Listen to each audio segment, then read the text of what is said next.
2025-এর দুর্গাপুজোয় দেবদা আসছেন রঘু ডাকাত নিয়ে। আফটার খাদান, রঘু ডাকাত নিয়ে মানুষের মধ্যে এক্সাইটমেন্ট খাদানের চেয়েও ডাবল। কেননা খাদান এই পরিমাণ একটা সাকসেস রেট জেনারেট করতে পেরেছে, রঘু ডাকাত নিয়ে মানুষের উন্মাদনা, মানুষের জাস্ট কি বলবো অপেক্ষা সত্যি এখন থেকে বোধহয় শুরু হয়ে গেছে।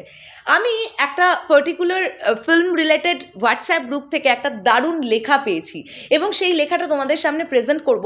হু ওয়াজ রঘু ডাকাত? রঘু ডাকাত কে ছিলেন? রঘু ডাকাত সম্পর্কে ChatGPT আমাদের কিছু ইনফরমেশন দিচ্ছে এবং যেগুলো নিয়ে যদি আমরা ধারণা রাখতে পারি তাহলে এখন থেকেই আমাদের মধ্যে রঘু ডাকাত নিয়ে এক্সাইটমেন্ট আরও বাড়বে। দেবদা নিজেকে কিভাবে প্রেজেন্ট করছেন, রঘু ডাকাত কেমনভাবে বড় পর্দায় আসতে চলেছে। চলো একদম দেরি না করে আমরা এই ভিডিওটি শুরু করি এবং সকলকে জানাতে চাই আন্তর্জাতিক মাতৃভাষা দিবসের অনেক অনেক অনেক শুভেচ্ছা। সকলের দিনটি খুব ভালো কাটুক। যারা বাংলা ভাষার জন্য প্রাণ দিয়েছিলেন তাদের সকলের প্রতি জানাই শরৎ মিউজিক ভেঞ্চার্স টিমের তরফ থেকে বিনম্র শ্রদ্ধা। যে লেখাটি পড়তে চলেছি সেই লেখাটি হচ্ছে, কে ছিলেন রঘু ডাকাত? রঘু ডাকাত কল্পিত ছবি এঁকেছে ChatGPT। ছেলেদের ভয় দেখানো থেকে শুরু করে মারদাঙ্গা কোনো মানুষের পরিচয়ে রঘু ডাকাত নামটা বাঙালির দৈনন্দিন জীবনের সঙ্গে জড়িয়ে গেছে।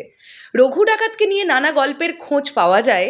কখনো তিনি গরিবের বন্ধু, আবার কখনো নরবলির বিভীষিকাময় গল্পের নায়ক।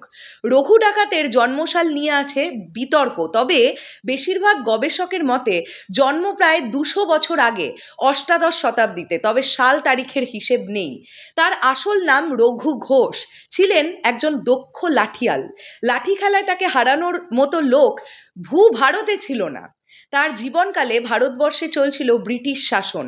সে সময় তারা কৃষকদের ওপর নীল চাষের বোঝা চাপাতে শুরু করে।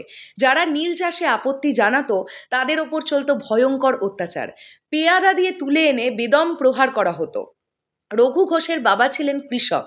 নীল চাষে অস্বীকৃত জানিয়েছিলেন বলে পেয়াদাদের তুলে নিয়ে যায়, তাকে ভয়াবহ অত্যাচার করে যায়, শেষে মৃত্যু হয়। এই ঘটনাতেই বদলে যায় রঘু ঘোষের জীবন। তৈরি হয় প্রতিশোধের স্পৃহা। সাধারণ মানুষকে করে একত্রিত। তিনি গড়ে তোলেন লাঠিয়াল বাহিনী। নীলকুঠি, অত্যাচারী জমিদার এবং সামন্তদের বাড়িঘর লুট করে তারা। এরপর শুরু হয় ব্রিটিশদের তোষণকারী ধনী লোকদের সম্পদ লুট। এসব লুটের মাল তিনি বিলিয়ে দেন গরিব দুঃখী কৃষকদের মাঝে। ধীরে ধীরে তিনি হয়ে ওঠেন বাংলার রবিন হুড। তৎকালীন পশ্চিমবঙ্গের বিভিন্ন এলাকায় ডাকাতদের ভয়াবহ উপদ্রব ছিল। তা দূর করতে প্রত্যেক থানায় ডাকাত ধরার আলাদা দপ্তর তৈরি করেছিল ইংরেজরা। পুলিশের প্রভাব বাড়তে শুরু করলে রঘু ডাকাত আর তার ভাই বিধুভূষণ ঘোষ দেবীপুরের পাশে এক জঙ্গলে আশ্রয় নেন। জঙ্গলেই গ্রাম তৈরির সিদ্ধান্ত নেন তিনি। তাই রাতের অন্ধকারে গ্রামে নিয়ে আসেন 5 ব্রাহ্মণ পরিবার। এই গ্রামের নাম ছিল নিশিনগর। পরে এই নাম পাল্টে যায়। গ্রামের নতুন নাম হয় নিশিরাগড়। রঘু ডাকাতের সঙ্গে দেবী কালীর নাম জুড়ে আছে প্রায় সব গল্পেই। এক রাতে রঘু ডাকাত স্বপ্নে দেখেন দেবী কালীকে। স্বপ্নে দেবী তাকে আদেশ করেন প্রাণ প্রতিষ্ঠার জন্য। সেই রাতেই কালী মূর্তি স্থাপন করেন রঘু ডাকাত। এরপর থেকে তিনি নিয়মিত দেবী কালীর পূজা করতেন। পূজার ভোগ হিসেবে দেবীকে উৎসর্গ করা হতো ল্যাটা মাছ পোড়া। ডাকাতির আগে জমিদারদের কাছে চিঠি পাঠাতেন রঘু ডাকাত। তার ধারণা ছিল পূজা দিয়ে ডাকাতি করতে গেলে কখনো ধরা পড়বেন না, কখনো ধরাও পড়েননি তিনি। পুলিশ নিয়েও এক মজার কাহিনী আছে। নৈহাটি থানার দারোগাকে চিঠি দিয়ে দেখা করার কথা জানান রঘু ডাকাত। চিঠি পেয়ে থানার জনবল বাড়ানো হয়। কৌশলে দারোগার জন্য থানায় মাছ নিয়ে গিয়েও দেখা করে আসেন তিনি, কিন্তু দারোগা তাকে চিনতেই পারেননি। কালী পূজার অংশ হিসেবে নরবলি দিতেন রঘু ডাকাত। কথিত আছে কার্তিকের অমাবস্যার তিথিতে রাস্তা দিয়ে যেই যেত তাকেই ধরে এনে বেঁধে রাখা হতো। পূজা শেষে দেওয়া হতো বলি। একদিন রাস্তা দিয়ে কালীভক্ত রামপ্রসাদ সেন যাচ্ছিলেন, তাকেও ধরে আনে রঘু ডাকাতের দল।